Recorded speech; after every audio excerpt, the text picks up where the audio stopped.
1979 წელს მე 9 წლის ვიყავი. ბუნდოვნად, მაგრამ მახსოვს, როგორ აშუქებდა საბჭოთა ტელევიზია ირანში განვითარებულ ამბებს. მაშინ ამ ქვეყანაში ისლამური რევოლუცია მოხდა. ბევრი რამ შეიცვალა ირანში, სოფლიოში, მაგრამ ერთი რამ არ შეცვლილა. არ შეცვლილა ადამიანი, რომელიც იმ მოვლენების აქტიური მონაწილე იყო, მას შემდეგ კი 36 წლის განმავლობაში სისხლიანი ხელით მართავს ამ ქვეყანას. მაშ ასე გიბრუნდებით ახალი სეზონით, განახლებული სტუდიით და ტრადიციულად საინტერესო თემებით. 2022 წლის 19 ივლისს ირანის დედაქალაქ თეირანში გაიმართა შეხვედრა. ერთმანეთს შეხვდნენ რუსეთის, ირანის და თურქეთის პრეზიდენტები.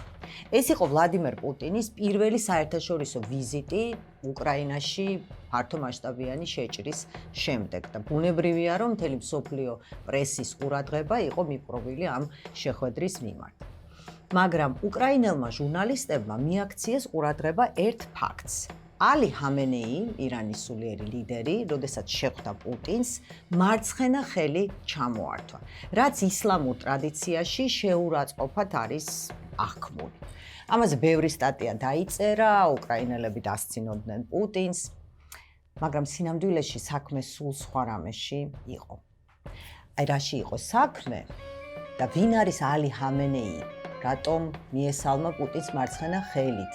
მის გზაზე, ბიოგრაფიაზე და იმაზე თუ როგორ მართავს ეს ადამიანი ირანს უკვე 36 წლის განმავლობაში, მოგიყვებით დღეს. მე ვარ მაკ ანთიძე, ეს არის პირადი საქმე. ეს კი ჩვენი მხარდამჭერია შავი ყავა როუსტერს. სანამ დავიწყებ მოყოლას, ისევ ტრადიციულად მოგმართავთ თხოვნით, რომ გამოიწეროთ ჩვენი არხი, გამოყვეთ, მოიწონოთ ჩვენი ვიდეოები, თუ მოგწონთ, მოუყვეთ სხვებს, ასევე ჩვენ შარშან შეუერთდით პატრეონის პლატფორმას და თუ გინდათ რომ ხარი დაუჭიროთ პროექტ 64-ს და ჩვენს პოდკასტს, ძალიან გთხოვთ რომ შემოგვიერთდეთ პატრეონზეც. დიდი მადლობა.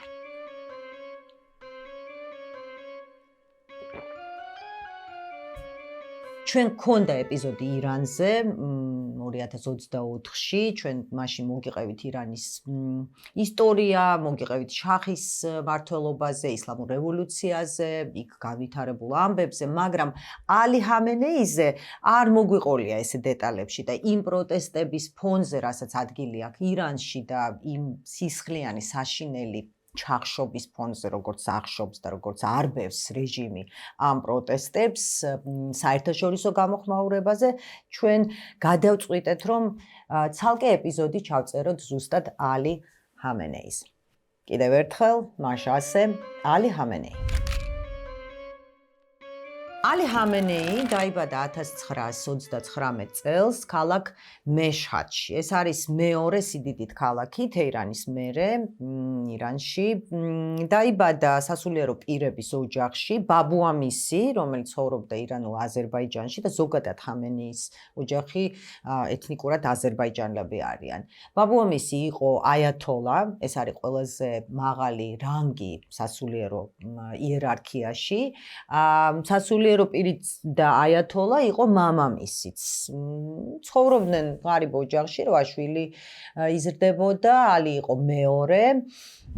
ჯერ სწავლობდა სასულიერო სემინარიაში, მედრესეში, ჯერ მშობლიურ მეშჰადში, შემდეგ ეს თეოლოგიური განათლება გააგრძელა ქალაქ ნაჯაფში და ბოლოს აღმოჩნდა ქალაქ ყუმში, სადაც ასევე სწავლობდა რელიგიას, თეოლოგიური განათლება მიიღო. აი ზუსტად ყუმში მოხდა უმნიშვნელოვანესი შეხვედრა მის ცხოვრებაში, რადგან ყუმში ალი ჰამენეიმ გაიცნო რუჰოლა ჰომეინი.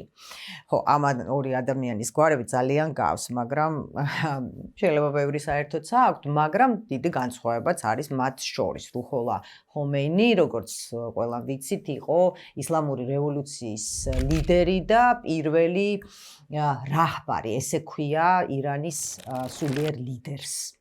და 79-დან, როდესაც მოხდა რევოლუცია, 89 წლამდე რუჰოლა ჰომეინი, აიათოლა რუჰოლა ჰომეინი იყო ამ ქვეყნის მმართველი. მოკლედ 60-იან წლებში ამ ორმა ადამიანმა გაიცნეს ერთმანეთი, ალი ბევრად ახალგაზრდა იყო ჰომეინიზე და ძალიან დიდი შთაბეჭდილების ქვეშ იყო ჰომეინის იდეებმა და იმ იდეებმა, რომელიც იყო შახის პოლიტიკის წინააღმდეგ მიმართული, ძალიან დიდი შთაბეჭდილება მოახდინეს აი ამ ახალგაზრდა ადამიანზე და ჩაება აი ამ პირველ ეტაპზე, მე ესე ვიტყვი, პოლიტიკურ მოღვაწეობაში, პოლიტიკურ ბრძოლაში შახის წინააღმდეგ. იმ წინა ეპიზოდში გიყვებოდი შახის მმართველობაზე, იმაზე, როგორ მოუწია შახს ირანის დატოვება, როგორ მოხდა ისლამური რევოლუცია, მაგრამ მაინც მოკლე ისტორიულ ჩანართს გავაკეთებ, რომ 79 წლამდე ირანის მმართველი იყო შახი მოჰამედ რეზა ფეხლევი, ეს იყო მონარქისტული მმართველობა, აღმოსავლური აქცენტით იყო შახი, შემდეგ ბუნებრივია უნდა გადაეცა ტახტი თავისი შვილისთვის, მაგრამ 79 წელს მოხდა ისლამური რევოლუცია. რატომ? იმიტომ რომ მის წინააღმდეგ გამოდიოდნენ როგორც სასულიერო პირები, ისინი თვლიდნენ რომ შახი ატარებს ანტიისლამურ პოლიტიკას, ასევე მემარცხენე რადიკალური დაჯგუფებები, რომლებიც აი ამ სასულიერო პირებთან ერთად შახის წინააღმდეგ იბრძოდნენ. შახის დროს მოკლე შეხსენება იქნება. ეს იყო აბსოლუტურად სეკულარული საზოგადოება. ჩვენ ყველას გვახსოვს და გვინახავს ფოტოები, ვიდეო მასალა 50-იანი 50-იან წლებში, 60-იან წლებში, 70-იანი წლების დასაწყისში, როგორ გამოიყურებოდა ეს საზოგადოება, აბსოლუტურად სეკულარული საზოგადოება იყო. მაგრამ შახის მმართველობა, შახის, რომელიც იყო დასავლეთის და ამერიკის შეერთებული შტატების მოკავშირე, ქვეყანაში შემოდიოდა უცხოური დასავლური ინვესტიციები, ეკონომიკა ვითარდებოდა, თან არ დაგვავიწყდეს, რომ ირანი არის მდიდარი ქვეყანა ბუნებრივი რესურსებით და პირველ რიგში ნავთობით. ვითარდებოდა სხვადასხვა ეკონომიკის სხვადასხვა სფეროები. მაგრამ ეს არავითარ შემთხვევაში არ ნიშნავდა, რომ შახი დემოკრატიულად მართავდა ამ ქვეყანას. არა, შახი საკმაოდ სასტიკი მმართველი იყო, მის დროს არსებობდა ესეთი პოლიცია, რომელსაც სავაკი ერქვა, რომელიც ძალიან სასტიკად უსწორდებოდა შახის ოპონენტებს, მათ იჭერდნენ, აწამებდნენ ციხეში, ზოგს ჯიდნენ სიკვდილით, მოკლედ დემოკრატიულ სიმმართველობას ნამდვილად ვერ დავარქმევთ, მაგრამ ის რეჟიმი, რომელმაც შეცვალა შახი 1979 წელს, როდესაც შახს მოუწია ირანის დატოვება, მან დატოვა ოჯახთან ერთად ირანი, ჯერ გაემგზავრა ეგვიპტეში, მერე ლათინურ ამერიკაში და ბოლოს ამერიკის შეერთებულ შტატებში, სადაც მალევე გარდაიცვალა, რადგან უკვე მაშინ იყო ცნობილი, რომ შახს ჰქონდა, შახი ძალიან ავად იყო და ჰქონდა სიმსივნე. შემდეგ გადმოასვენეს და დაკრძალეს ეგვიპტეში, სადაც ცხოვრობდა მისი ძმა. და ქვეყნის სათავეში მოვიდნენ ისლამური რევოლუციის ლიდერები და მათი მთავარი ლიდერი იყო ზუსტად აიათოლა რუჰოლა ჰომეინი. ზუსტად ეს ადამიანი გახდა რაჰბარი. ანუ სულიერი ლიდერი ამ ქვეყნის.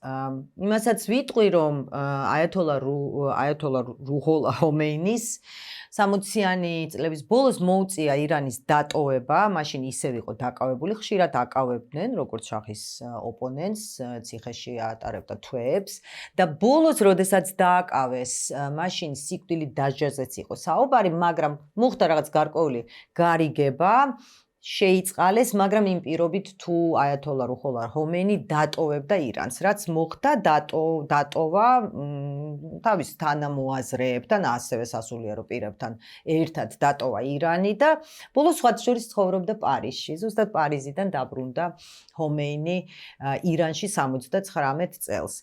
და რაც შეეხება ჩვენს დღევანდელ გმირს, ალი ჰამენეის, თუ ეპიზოდის დროს ცოტა შემეშალა ხომეინი, ჰამენეი, ბოდიშს გიხდით წინასწარ თუ ესე იგი ჩვენმა ოპერატორმა ანამ არ შემახსენა ეს და არ გამისწორა. ბოდიშს ვიხდით წინასწარ.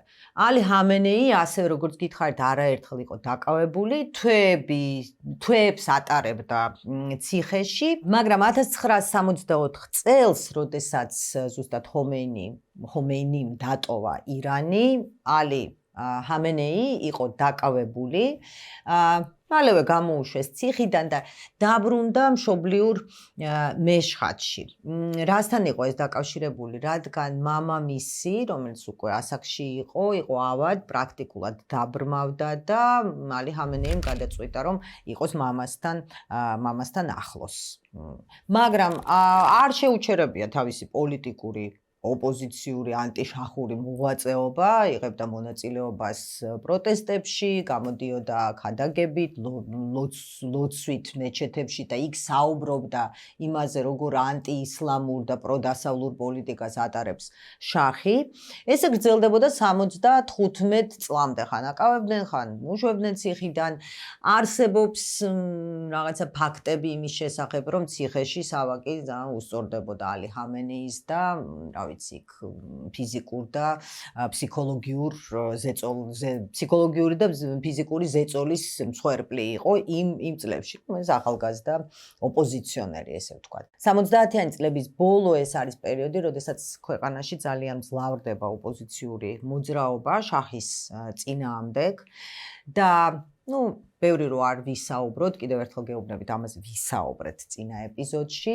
1979 წლის 11 თებერვალს შაჰი უკვე წავა ირანიდან და ქვეყანაში გაიმარჯვებს ისლამური რევოლუცია, ქვეყანაში ბრუნდება რუჰოლა ხომეინი, ხდება სულიერი ლიდერი, რაჰბარი და ამ ქვეყნის არაჩვეულებრივი ქვეყნის ისტორიაში, არაჩვეულებრივი თავისი ისტორიით, კულტურით, ტრადიციით, ჩვენ ვიცნობთ უამრავ, რეჟისორს, მწერალს, პოეტს, მხატვარს ამ ქვეყნიდან არ უნდა ქონოდა ამ ქვეყანას ესეთი ბედი ნამდვილად.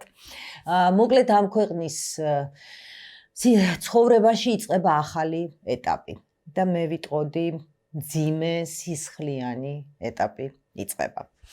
ალი ჰამენეი, როგორც ხომეინის თანამოაზრე, თანამებრძოლე, მაგრამ არა აიათოლა, არა მაღალი რანგის სასულიერო პირი, იკავებს ძალიან საინტერესო პოსტს.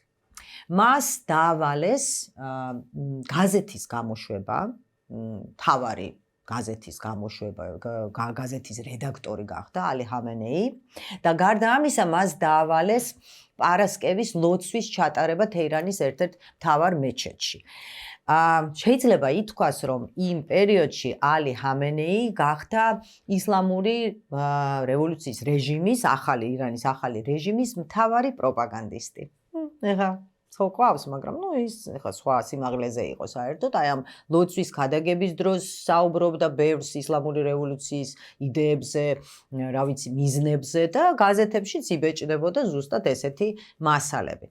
მაგრამ გარდა ამისა, ალი ჰამენეი რომ პოლიტიკოსი იყო უფრო ვიდრე, ესე იგი, სასულიერო პირი. სასულიერო პირები იყვნენ ხომეინის ირგვლივ, მაგრამ ამასაც ძალიან მნიშვნელოვანი როლი ჰქონდა და განსაკუთრებით იმის გამო, რომ ალი ჰამენეი იყო პარლამენტის მეჯლისის, როგორც მას ეძახიან, ზოგადად აღმოსავლეთში და ირანში დეპუტატი. და პარლამენტში მას ეკავა უმნიშვნელოვანესი პოსტი. ანუ იყო თავდაცვის კომიტეტის თავმჯდომარე. რატომ იყო ეს მნიშვნელოვანი განსაკუთრებით იმ წლებში? რადგან 1980 წელს, ანუ რევოლუციიდან დაახლოებით 1 წელიწადში, მეზობელი ერაყის მმართველმა, კიდევ ერთმა დიქტატორმა, სადამ ჰუსეინმა, სადაც არის, ხო, ესე ამთავრებენ ზოგადად დიქტატორები, უბრალოდ შეიძლება ცხოვრება გავიდეს აი ამ სანამ ისწავა, მაგრამ ბოლოს ყველა მიდის, არავინ არ რჩება. მოკლედ, სადამ ჰუსეინმა გადაწყვიტა, რომ შეიჭრას, ესე იგი, ირანში და წაართვას ტერიტორია. ალბათ სადამ ხუსეინმა გადაწყვიტა რომ ეხა ირანში ეს არასტაბილური მდგომარეობა, არეულობა, სანამ ეს რეჟიმი დამკვიდრდება და გაძლიერდება, ეხა მოდი რაღაცა ტერიტორიებს წავართმევ. ნუ რას უკაცრავად. 2 წლის განმავლობაში ერაყელი სამხედროები, ერაყის ჯარი იმყოფებოდა ირანის ტერიტორიაზე, ირანელები ებრძოდნენ მათ და აი რატომ იყო მნიშვნელოვანი ალი ჰამენეის ეს პოსტი თავდაცვის კომიტეტის თავმჯდომარე იყო კაცი და სერიოზულ საკითხებს განაგებდა. 2 წლის განმავლობაში აქვე ვიტყვი რითი დასრულდა, იყვნენ ერაყელები ირანში, შემდეგ ესე იგი ირანელებმა განდევნეს ისინი და კიდევ 6 წლის განმავლობაში ეს ომი გრძელდებოდა უკვე ერაყის ტერიტორიაზე. ამასთან დაკავშირებითაც გეტყვით რომ ესეც მნიშვნელოვანი მომენტია, რადგან შემდეგ ხომეინის და ჰამენეის ექნებათ კამათი ზუსტად აი ამ ომთან დაკავშირებით. 1991 წელს ალი ჰამენეი გამოდიოდა სიტყვით, ლოცვით, ქადაგებით ისევ და ისევ თეირანის ერთ-ერთ მეჩეთში. იმ მაგიდაზე, ესე იგი, მაგიდასთან მივიდა ერთ-ერთი ახალგაზრდა ადამიანი, დადო დიქტოფონი, მაგნიტოფონი ჩამწერი, ახლა 91 წელს რა იქნებოდა ირანში. ჩასაწერად მისი გამოსვლის ჩასაწერად და ამას არ გამოუწვევია არანაირი ახლა რაღაცა კითხვის ნიშანი. ცოტა ხანში მაგნიტოფონს ავიდა ბოლი და კიდევ ცოტა ხანში გაისმა აფეთქება. ამ აფეთქების შედეგად ეს იყო ესეთი ტერაქტი, რომელიც განახორციელა სხვათა შორის ერთ-ერთმა მემარცხენე რადიკალურმა დაჯგუფებამ. რატომ? იმიტომ რომ გახსოვთ რომ გითხარით რომ თავის დროზე შახს ებრძოდნენ როგორც ეს სასულიერო პირები, ასევე მემარცხენე რადიკალური დაჯგუფებები. მაგრამ რევოლუციის მერე როგორც ხდება ხოლმე რომ იცილებენ იმათ, ვინც მათთან ერთად იბრძოდა. ამ სასულიერო ესე იგი ელიტამ გადაწყვიტა რომ ეს მემარცხენეები მოიცილოს. ამიტომ მათ არ მოწონდათ ესე იგი ის კურსი და ის პოლიტიკა, რომელსაც აიათოლების რეჟიმი ატარებდა და ესეთი თავდასხმა მოაწყეს ალი ჰამენეის. ალი ჰამენეი ძალიან სერიოზულად დაშავდა ამ აფეთქების შედეგად, ბევრი ტრავმა მიიღო. ექიმები იბრძოდნენ მისი სიცოცხლისთვის, დიდი ხნის განმავლობაში იწვა საავადმყოფოში, მაგრამ თავი რაც მოხდა რომ მას ისე დაუზიანდა მარჯვენა ხელი, რომ იმის მერე მარჯვენა ხელი აქ პარალიზებული. აი რაში იყო საქმე 2022 წლის ივლისში, როდესაც ალი ჰამენეიმ ჩამოართვა პუტინს მარცხენა ხელი. ყველას ართმევს მარცხენა ხელს, ეს არანაირად არ არის შეურაცხყოფის დაცინვის ნიშანი, ჟესტი, უბრალოდ ეს ადამიანი 91 წლიდან მარჯვენა ხელით ხელს ვერ იყენებს, პარალიზებული აქვს. ფოტოებზეც ალბათ გაქვთ ნანახი, რომ აი მარჯვენა ხელი ესე აქვს და ყველაფერს აკეთებს, ხელს უქნევს ხალხს მარცხენა ხელით, ყველაფერს აკეთებს მარცხენა ხელით. ამიტომ ამ შემთხვევაში უკრაინელი ჟურნალისტები უბრალოდ შეცდნენ და არ იცოდნენ ამ ამბის ისტორია. იმ აფეთქებიდან 2 თვეში თეირანში მოხდა კიდევ ერთი ტერაქტი.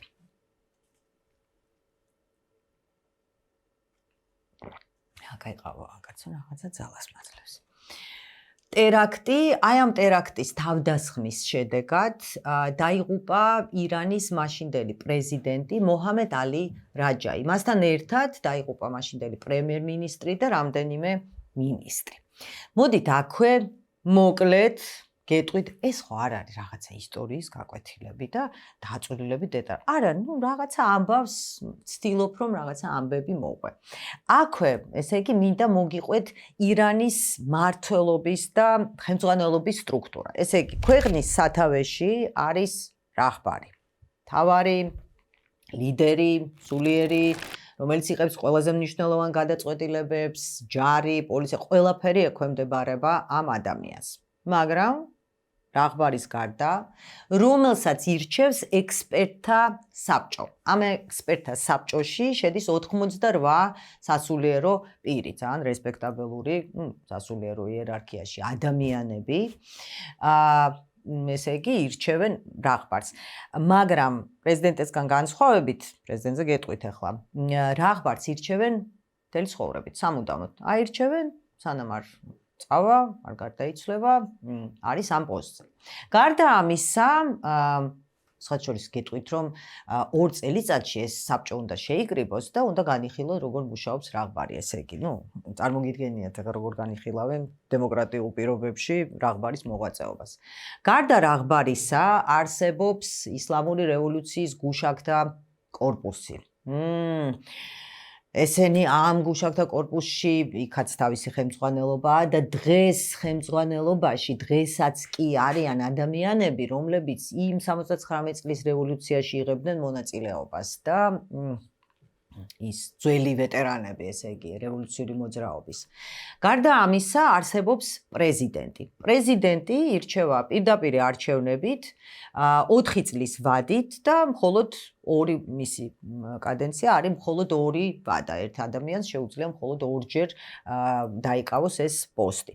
არსებობს მეჯლისი, ბოდიში ჯერ მეჯლისამდე და პარლამენტამდე ვიტყვი, რომ არსებობს მინისტრთა კაბინეტი, ადრე არსებობდა პრემიერ-მინისტრის პოსტიც, მაგრამ შემდეგ ამ პოსტს გააუქმებენ და დატოვებენ მხოლოდ პრეზიდენტის პოსტს, ვიცე-პრეზიდენტები, მინისტრები, არსებობს პარლამენტი, პარლამენტსაც ირჩევენ პირდაპირ არჩევნებით ირანში, მეჯლისი ეგრეთ წოდებული. გარდა ამისა არსებობს უშიშროების საბჭო, ესე რევოლუციური საბჭო, საკონსტიტუციო საბჭო.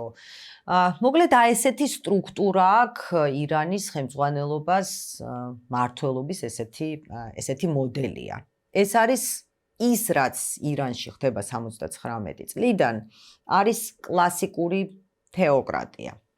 იგივე დიქტატურა, მაგრამ რელიგიური დიქტატურა. მართავენ სასულიერო პირები. მაგრამ მოდით დავუბრუნდეთ ალი ჰამენეის. აი იმ ტერაქტის მერე, როდესაც დაიღუპა მაშინდელი პრეზიდენტი, პრემიერ-მინისტრი, რამდენიმე მინისტრი, ქვეყანაში უნდა ჩატარებულიყო ახალი საპრეზიდენტო არჩევნები. და ამ შემთხვევაში რუჰოლა ჰომეინიმ განაცხადა, რომ ამ პოსტზე, რამდენიმე ადამიანმა მიიღო მონაწილეობა. ეს არის დღემდე არის სხვათა შორის, რომ რაღაცა გარკვეული მეტნაკლებად კონკურენტული არჩევნები ტარდა. მეტნაკლებად, ეხლა მთლად დემოკრატიული არა, მაგრამ მეტნაკლებად, მაგალითად ბოლო არჩევნები ისეთი სიურპრიზით დასრულდა, ვინ აირჩიეს ირანის პრეზიდენტად, ესეც უნდა ვაღიაროთ. მაგრამ მაშინ ჰომეინიმ რაღბარმა განაცხადა, რომ ძალიან კარგი კანდიდატი ამ პოსტზე იქნებოდა ალი ჰამენეი, თანამებრძოლე, ახალგაზრდა, რა ვიცი, აი ესეთი ადამიანი. ჩატარდა არჩევნები, ალი ჰამენეიმ მიიღო მონაწილეობა არჩევნებში და არ არის გასაკვირი, რომ მან მიიღო ხმების 95% და გახდა პრეზიდენტი. აქ მოკლე პაუზას გავაკეთებ და შეგახსენებთ ჩვენს თხოვნას, რომ გამოგვიწეროთ, გამოყვეთ YouTube-ზე, სხვა სოციალურ ქსელებზე, შემოგვიერთდეთ Patreon-ზე, დაუჭირეთ მხარი დამოუკიდებელ ჟურნალისტიკას, ჩვენს პროექტს. ძალიან მნიშვნელოვანია თქვენი მხარდაჭერა და ასევე მოგმართავთ იმათ, ვისაც სურს ჩვენთან თანამშრომლობა, არ ვიცი, სპონსორობა, იმათაც მოგმართავთ, მობრძანდით, დაგვიკავშირდით, გავიხილავთ ამ წინადადებებს. მადლობა, მოდით გავაგრძელოთ. ალი ჰამენეი ხდება ქვეყნის პრეზიდენტი და ამ პოსტზე როგორი უცნაურიც არ უნდა იყოს, რა ვიცი, ისტორიკოსები, ექსპერტები წერენ, რომ ამ პოსტზე ალი ჰამენეის და რუჰოლა ჰომეინის რაღბარს არაერთხელ ქონიათ კამათი. ძალიან მნიშვნელოვან საჭიროებო საკითხებზე სხვათა შორის და ერთ-ერთი საკითხი, თუ გახსოვთ, როდესაც საუბრობდი ირან-ერაყის ომზე, იყო ზუსტად ამ ომის გაგრძელების საკითხი. თურმე ალი ჰამენეი გამოდიოდა ომის გაგრძელების წინააღმდეგ და რაღბარი პირიქით მხარს უჭერდა და უნდოდა რომ ეს ომი გაგრძელებულიყო. და ზუსტად იმიტომაც, როდესაც ირანმა ერაყელები წავიდნენ ირანიდან და ირანმა განდევნა ერაყელი სამხედროების საკუთარი ტერიტორიიდან, შემდეგ ერაყის ტერიტორიაზე კიდევ 6 წელი გაგრძელდა ეს სისხლიანი ომი. მოკლედ კამათობდნენ რაღაცებზე, თან ხვდებოდნენ რაღაცებზე ვერა, მაგრამ ესე აგრძელებდნენ ერთად ქვეყნის მართვას.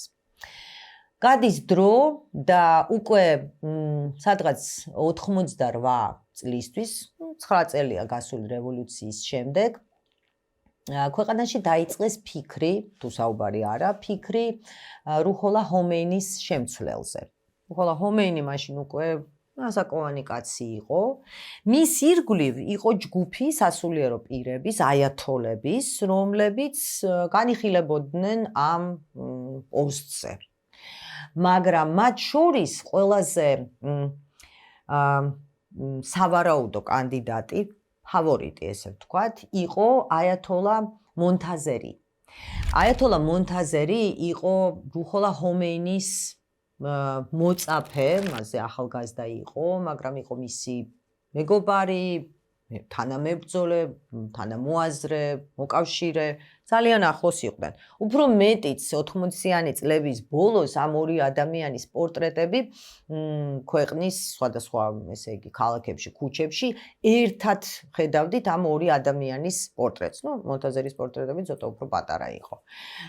და ამიტომ იქნებოდა შთაბეჭდილება, რომ ყველაზე ესეთი სავარაუდო კანდიდატი ამ პოსტზე იქნებოდა მონთაზერი. ესე გრძელდებოდა 88 წლამდე, როდესაც აი ჰოსეინ ალი მონთაზერი განიხილებოდა როგორც შემცვლელი რაჰბარის, მაგრამ ზუსტად მაშინ მოხდა განხეთქილება ამ ორ ადამიანს შორის.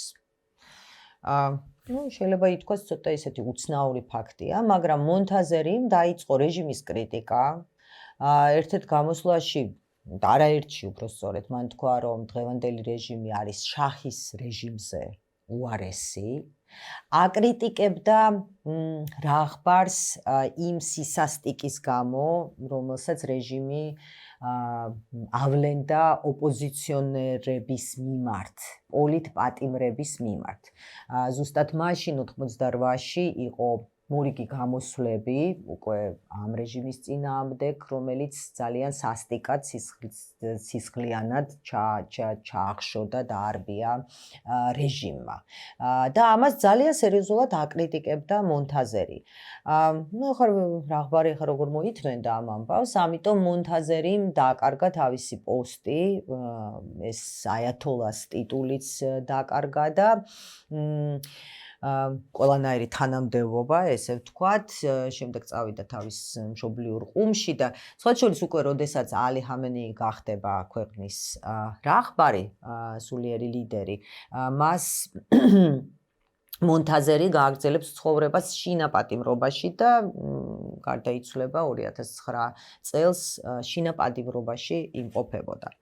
ამიტომ, როდესაც 1989 წელს რუჰოლა ჰომეინი გარდაიცვალა და ეს, აი ის მოვლენები 79 წლის ხო და ბუნდოვნად მახსოვს, მაშინ პატარა ბავშვი ვიყავი. აი 89 წლის მოვლენები და ჰომეინის სიკვდილი ძალიან კარგად მახსოვს, მაშინ ისევ და ისევ საბჭოთა კავშირის ტელევიზია ამას აშუქებდა და აი მე მახსოვს გადაცემა ბრემიაში, როგორ აჩვენებდნენ აი ამ სასოწარკვეთას, რაც ჰქონდათ ადამიანებს, რომლებიც გლოვობდნენ ჰომეინის სიკვდილს და მახსოვს კარგად, რომ დიდი შთაბეჭდილება მოახდინა ჩემზე.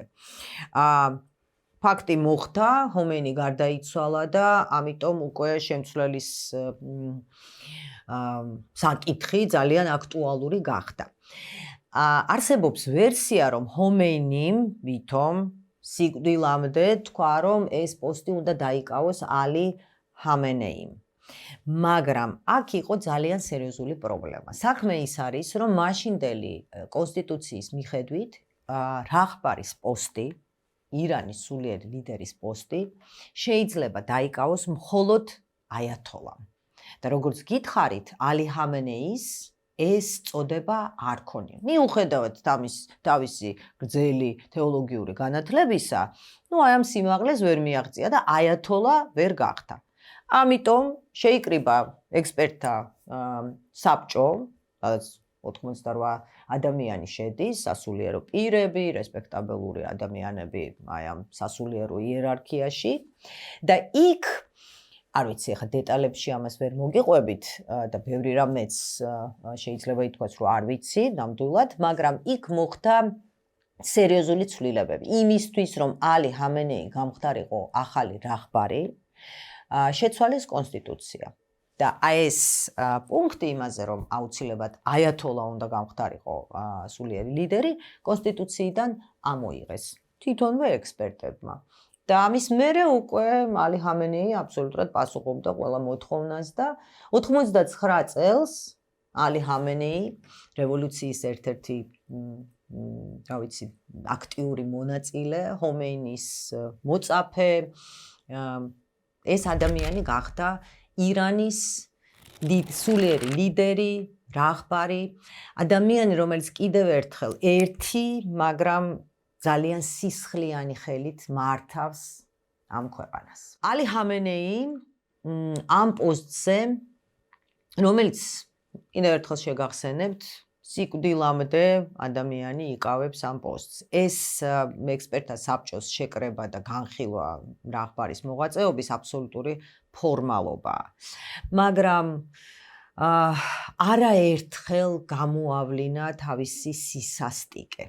როგორც თეოკრატმა და როგორც დიქტატორმა, იმიტომ რომ მთელი ამ წლების განმავლობაში 99 წლიდან ირანში არაერთხელ იყო პროტესტები და ყოველ ჯერზე რეჟიმი ესე უპირისპირდება ამ პროტესტებს, ამ გამოსვლებს მხოლოდ და მხოლოდ იარაღით, ციხეში ჩაგდებით ამ ადამიანების, სიკვდილით დასჯით და ესეთი სასტიკი ქმედებებით. ძალიან საინტერესო რამდენიმე ეპიზოდზე და მომენტზე მინდა გავამახვილო ყურადღება. გასაგებია რომ იმდენი ხანია მართავს ამ ქვეყანას, თითქმის უკვე 37 წელია, ხო? ალი ხამენეიმ მოახერხა და აბსოლუტურად ყველა პრეზიდენტთან, ერთი პრეზიდენტის გარდა, რაისის გარდა, გააფუჭა ურთიერთობა. რაისის რაც შეეხება, რომელიც სხვათა შორის განიხილებოდა როგორც რაღბარის შემცვლელი, რაღაც 100 წლის მერე, როდესაც ეს ამბავი მოხდება, მაგრამ რაისისთან კარგი ურთიერთობა ჰქონდა, მაგრამ არ დაცალდა, იმიტომ რომ პრეზიდენტი დაიღუპა ვერტმფრენის ჩამოვარდნის შედეგად, ბრუნდებოდა აზერბაიჯანიდან და მაშინ არც ამერიკას, არც ისრაელს არანაირი მონაწილეობა ამაში არ მიუღიათ. ზოგადად იმასაც ვიტყვი, რომ აბსოლუტურად ყველა პრობლემაში, სოციალურში, ეკონომიკურში, პოლიტიკურში, ყველაფერში ირანის რეჟიმი ადანაშაულებს ისრაელს და ისრაელის სიონისტურ რეჟიმს და ამერიკის შეერთებულ შტატებს. ეს არის მათი მთავარი, ესე იგი, პოლიტიკა, რომელსაც ისინი ატარებენ და რასაც ამბობს. მაგრამ ყველა დამოდით დაუბრუნდეთ ალი ხამენეის ურთიერთობას პრეზიდენტებთან, აბსოლუტურად ყველა პრეზიდენტთან მას გაუფუჭდა ურთიერთობა. აქ ძალიან საინტერესოა ურთიერთობა მაჰმუდ აჰმადინეჯადთან. ეს იყო პრეზიდენტი, რომელიც იყო ალი ხამენეის მეგობარი შეიძლება ითქვას, მოკავშირე, თანამებრძოლე, რა ვიცი, ძალიან ახლოს იყვნენ ერთმანეთთან. მაგრამ მოხდა ისე, რომ ორ ადამიანს ძალიან გაუფუჭდათ ურთიერთობა. არ ვიცი, ბევრი პოლიტოლოგი, ექსპერტი წერს, რომ ალბათ საქმე იყო ისეთ ინდივიდუალურ ამბიციებში, იმიტომ რომ აჰმადინეჯადი აბსოლუტურად იზიარებდა იმ პოლიტიკას, რომელსაც ატარებდა რაღბარი. პრინციპში ისევე როგორც ყველა დანარჩენი პრეზიდენტი. ახლა შეიძლება ზოგი იყო ოდნავ უფრო კონსერვატორი, ზოგი ნაკლებად კონსერვატორი იქ დემოკრატიაზე. არ არის საუბარი, მაგრამ აჰმადინეჯადი აბსოლუტურად იზიარებდა ყველა გადაწყვეტილებას, ყველაფერს, რასაც ამბობდა და აკეთებდა ალი ხამენეი, მაგრამ ეტყობა ამბიციების გამო და ეს როგორი ამბავი, დიქტატორულ რეჟიმებშიც ამბიციები აქვთ ადამიანებს. ხანდახან ღუყავს ეს. ამ ამბიციების გამო ურთიერთობა ძალიან გაუფუჭდა. თუმცა აჰმადინეჯადი ორჯერ იყო არჩეული პრეზიდენტად და 2009-ში, როდესაც მეორედ აირჩიეს, ამას მოყვა დიდი პროტესტები, მაშინ იყო ეს მწვანე მოძრაობა ირანში და ის პროტესტებიც ძალიან სასტიკად ჩაახშო რეჟიმმა, ათასობით ადამიანი მაშინ მოკლეს ათასობით ჩააგდეს ციხეში, აწამებდნენ, სიკვდილით სჯიდნენ და ასე შემდეგ.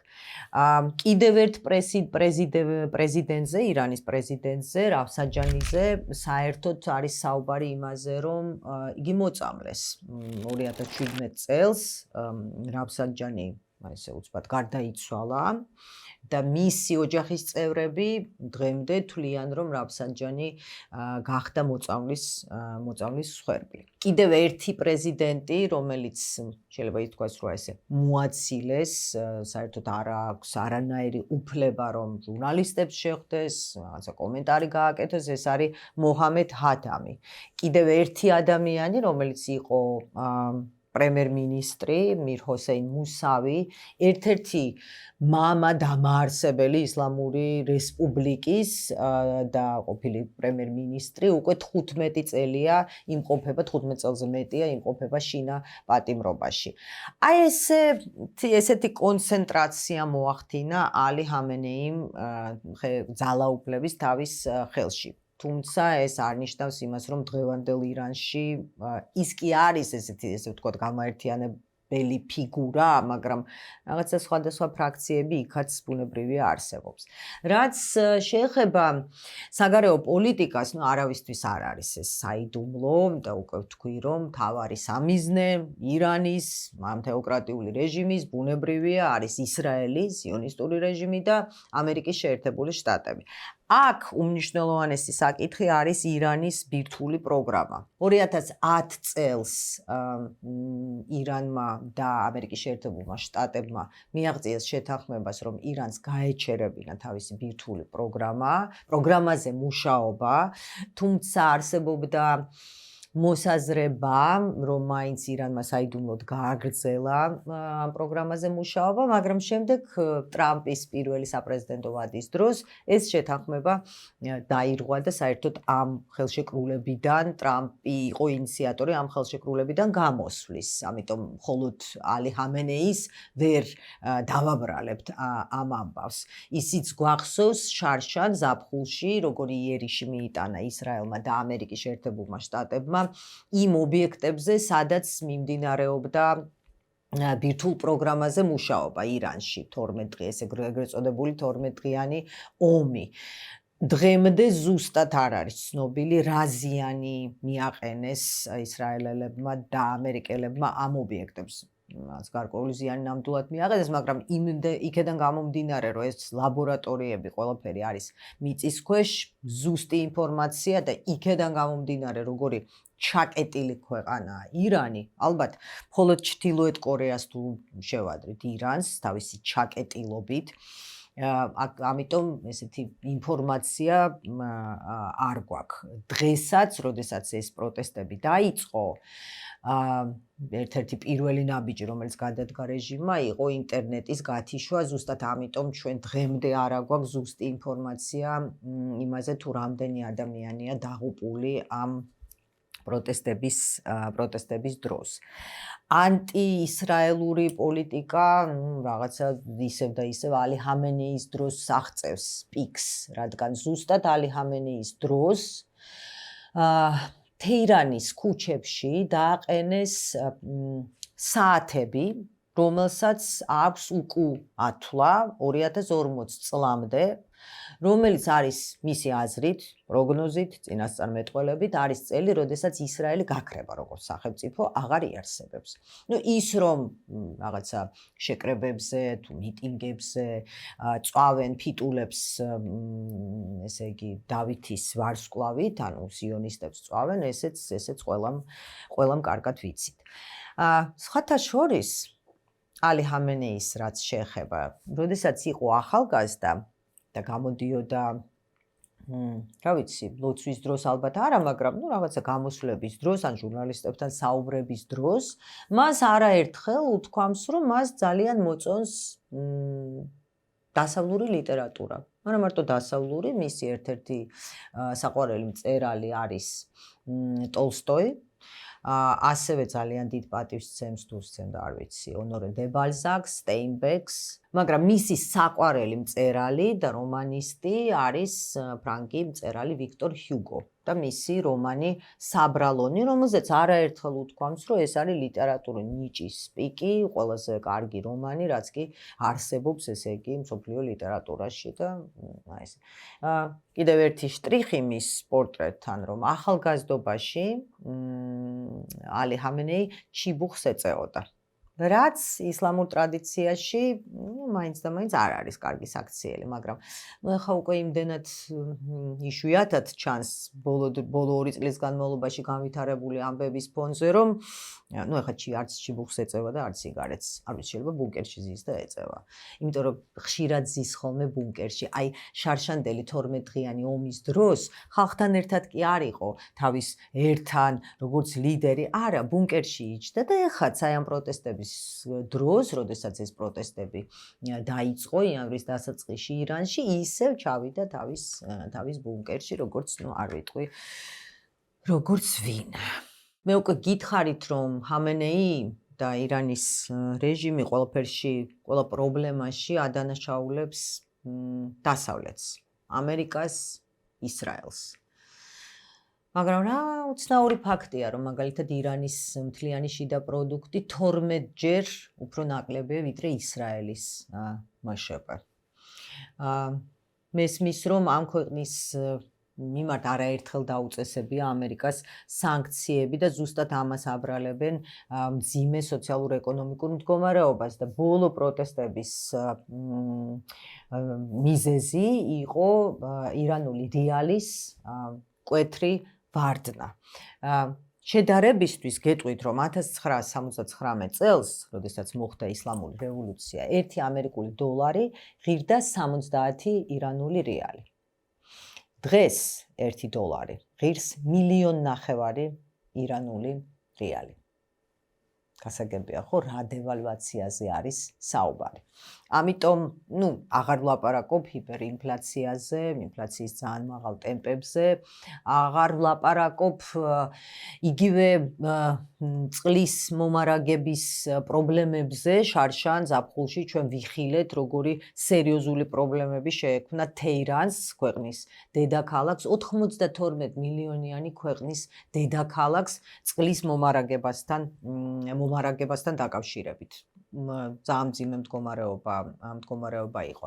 რაც შეეხება ირანის მოკავშირეებს, არც იქ აქ ირანს კარგად საქმე. იმიტომ რომ ირანის მიერ შექმნილი პროქსი რეჟიმები თუ დაჯგუფებები, უფრო სწორედ, იგივე ჰამასი ღაზაში, ჰუსიტები იემენში, ჰეზბოლა, სირიაში ბაშარ ასადის რეჟიმმა ძალიან სერიოზული დარტყმა მიაყენა ისრაელმა ბოლო 2 წლის განმავლობაში ცნობილი ტერაქტის შემდეგ, 7 ოქტომბრის 2023 წლის 7 ოქტომბრის შემდეგ. აბსოლუტურად ყველა ეს დაჯგუფება იყო შექმნილი ირანიდან წამოსული ფულით და უდიდესი მხარდაჭერით სარგებლობდა თეირანის და ალი ხამენეის ამ რეჟიმის მხრიდან.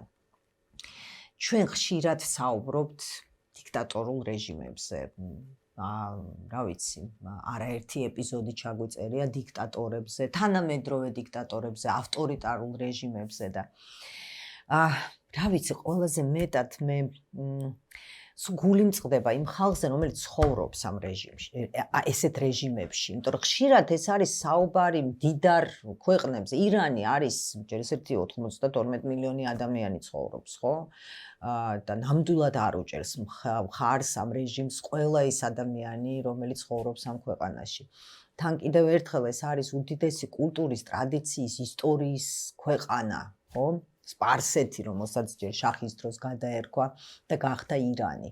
და აი საშინელ პირობებში ცხოვრობენ ეს ადამიანები. ამ ქვეყანას ეკონომიკური, უზარმაზარი ეკონომიკური პოტენციალი აქვს. არაერთს დაგისახელებთ ქვეყანას, რომელსაც აქვს ეს პოტენციალი, მაგრამ არ იყენებს აი ამ გარკვეული ელიტა, როგორც ხდება ხოლმე ავტორიტარულ რეჟიმებში, საზოგადოების უმრავლესობა კი საშინელ პირობებში ცხოვრობს და გარდა ამისა, იქ არის ეს უზარმაზარი წნეხი. ბოლოსკენ მე მინდა ვთქვა, რომ ალბათ ყველას უჩნდება შეკითხვა და რა მოხდება ირანში. რითი დასრულდება ეს ბოლო პერიოდში დაწყებული პროტესტები, რომელიც დაიწყო იანვრის დასაწყისში. ისევ და ისევ საბაბი იყო სოციალურ-ეკონომიკური, რეალის მკვეთრი კიდევ ერთი ვარდნა, ინფლაცია და შემდეგ გადაიზარდა ძალიან სერიოზულ და დიდ ტალღაში. ამის საპასუხოდ ჩვენ ვხედავთ, რომ ამერიკამ გადაისროლა თავისი ძალები ირანთან უფრო ახლოს თავის სამხედრო ბაზებზე, მაგრამ მიუხედავად იმისა, რომ ტრამპმა მოუწოდა ირანელ ხალხს, რომ გააგრძელონ ბრძოლა, ჩვენ გვახსოვს მისი, ესე იგი, მოწოდება გააგრძელეთ ბრძოლა, დახმარება გზაშია, დახმარება, არ ვიცი, არის გზაში. ბევრი ექსპერტი თვლის, რომ ამერიკამ შეიძლება განახორციელოს რაღაცა გარკვეული დარტყმა ირანზე. თუმცა ამაზე ბევრი მოსაზრება არსებობს, იმიტომ რომ ავწონოთ ის რისკები, რომელიც შეიძლება მოყვეს და აქვს ამ დარტყმას, ალბათ ამერიკაში და ესეთ არაპროგნოზირებადი ტრამპის პირობებშიც კი გარკვეულ პრაგმატიზმს მაინც აქვს ადგილი და რომ ფიქრობენ ამ რისკებზე, ალბათ ფიქრობენ, რომ შეიძლება ჯობია შეიკავონ თავი. თუმცა ბევრი ექსპერტი თვლის, რომ რაღაცა გარკვეული დარტყმა მაინც შეიძლება კონდეს. და აი მომავალი 2 თვის განმავლობაში გარკვეულ ცვლილებებს შეიძლება კონდეს ადგილი და აქ არ დაგვავიწყდეს, რომ კიდევ ერთხელ 19 აპრილს, ამ წლის 19 აპრილს ალი ჰამენეი გახდება 87 წლის. ქვეყნის ხელმძღვანელობა, არ ვიცი, ღმერთის მიერ დანიშნული ადამიანები მუდმივად არ ცხოვრობენ, ესეც უნდა გავითვალისწინოთ. მაგრამ მთავარი რაც მე მინდა ვთქვა და მე კიდევ ერთხელ მე არა ვარ ექსპერტი, მე არა ვარ პოლიტოლოგი, ამიტომ ესეთი ძალიან ღრმა ანალიზი ამ ეპიზოდში არც არის ამის ადგილი და დრო არ და ვერ გავაკეთებ, მაგრამ როგორც ხვდები გარკვეულ ცვლილებებს შეიძლება კონდეს ადგილი, მაგრამ ახლო მომავალში, ახლო ესეთ პერსპექტივაში ჩვენ არ საუბრობთ დემოკრატიულ ცვლილებებზე, ჩვენ არ საუბრობთ რეჟიმ ჩეინჯ ცვლილებებზე, ჩვენ არ საუბრობთ იმაზე, რომ ის ადამიანები, რომლებიც დღეს გამოდიან თეირანის და არა მარტო თეირანის, ბევრი სხვა ქალაქის ქუჩებში, რომლებიც მიუხედავად აი ამ ზეწოლისა, სისხლის, სისასტიკის არ ეგუებიან აი ამ სასტიკ რეჟიმს, რომ ისინი გაიმარჯვებენ. სამწუხაროდ ჩვენ ისედაც იცით, პირველი ეპიზოდია ჩვენი მე-6 სეზონის, ჩვენ მე-5 სეზონის ბოლოს საუბრობდით იმაზე, რომ 2025 იყო ილუზიების გაქრობის წელი. კი, ნამდვილად ესე იყო, მაგრამ რა ვიცი, 2026-ში ჩვენ შევედით ასევე მძიმე და საინტერესო ამბებით. საერთაშორისო სამართალმა საერთოდ დაკარგა თავისი არსი და აზრი, ჩემი აზრით, ისეთი ამბების და მოვლენების მოწმეები ხვდებით დღეს, რაც მოხდა ვენესუელაში, რაც ხდება ირანში, ბევრი რამ, მაგრამ სამწუხაროდ იქაც ირანში არის საუბარი მემკვიდრედ განიხილება, ერთ-ერთ მემკვიდრედ განიხილება ალი ჰამენეის შვილი, მეორე შვილი, ვაჟი, რომელიც კი, მამის გვერდზეა, მაგრამ აქ არის ესეთი მომენტი, ჯერ ეს ერთი ირანში არც თუ ისე კარგად აღიქმება ესეთი დინასტიური გადაცემა ხელისუფლების, იმიტომ რომ ეს აგონებთ შაჰის მმართველობას, ეს დინასტიური გადაცემა არ მოწონთ და გარდა ამისა მისი ვაჟი არ არის აიათოლა. თუმცა, მამამისის შემთხვევაში ამას არ შეუძლია ხელი, მაშინაც შეცვალეს კონსტიტუცია, მაგრამ არ არის ძალიან ისეთი ცნობილი საპატივცემულო სასულიერო პირი. იქ ასევე განიხილება ჰომეინის პირველი რაჰბარის შვილის კანდიდატურა, არის ამაზე საუბარი. ლები მიდის, მე არ ვიცი, ხა ის საათი ისრაელისთვის რო არის უკუთვლა, ხა როგორ მუშაობს, მაგრამ ბუნებრივი ბიოლოგიური საათი ალი ჰამენეისთვის ნამდვილად ნამდვილად მუშაობს. ამიტომ ბევრი საკითხია, ირანი არ არის, ირანის რეჟიმი უფრო სწორედ, არც ირანის სამწუხაროდ, არ არის ძალიან კარგ მდგომარეობაში, ბევრი მოკავშირე დაკარგა. თავისი პროქსები, რომელიც თვითონ შექმნა, ამათ ძალიან სერიოზული ზიანი მიაყენა ისრაელმა. ბევრი მეთაური ჰამასის, ჰეზბოლასი, იგივე ირანში ისრაელელებმა მოკლეს. ესეც სერიოზული დარტყმა იყო, ბაშარ ასადი საერთოდ გაიქცა ქვეყნიდან და ცხოვრობს მოსკოვში, აბაზად უნდა იცხოვროს ბაშარ ასადმა იანუკოვიჩის გვერდზე. კი, სერიოზული პრობლემები აქვს რეჟიმს, მაგრამ რამდენად ვიხილავთ ჩვენ რეჟიმ change-ს, დემოკრატიულ ირანს ახლო მომავალში, მე პირადად სამწუხაროდ ამაში ძალიან მეპარება ეჭვი. რა ვიცი, ეს იყო ჩვენი ეპიზოდი, მე-6 პირადი საქმის, მე-6 სეზონის პირველი ეპიზოდი, რომელიც ჩვენ მივუძღვენთ ალი ჰამენეის, ირანის სულიერ ლიდერს, სისხლიან დიქტატორს, თეოკრატს. ჩვენ როგორც გითხარით, დაგიბრუნდით ტრადიციულად საინტერესო თემებით. უფრო მეტიც ჩვენ გადავწყვიტეთ, რომ პირადი საქმე უფრო მრავალფეროვანი იყოს და არ მქონდეს ეპიზოდები მხოლოდ პოლიტიკურ თემებზე, დიქტატორებზე, ჩემი საყვარელი თემაა.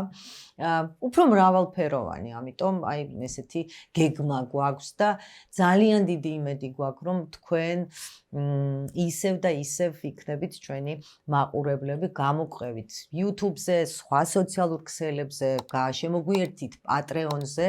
დიდი მადლობა შავი ქოფი Roasters, რომელიც მხარს გვიჭერს და კიდევ ერთხელ მობრძანდით, გავისაუბროთ პოტენციურ თანამშრომლობაზე. მადლობა და მოდით ერთად გავაგრძელოთ პირადი საქმის მე-6 სეზონი. მადლობა. გადასარევი ყავა ესაც.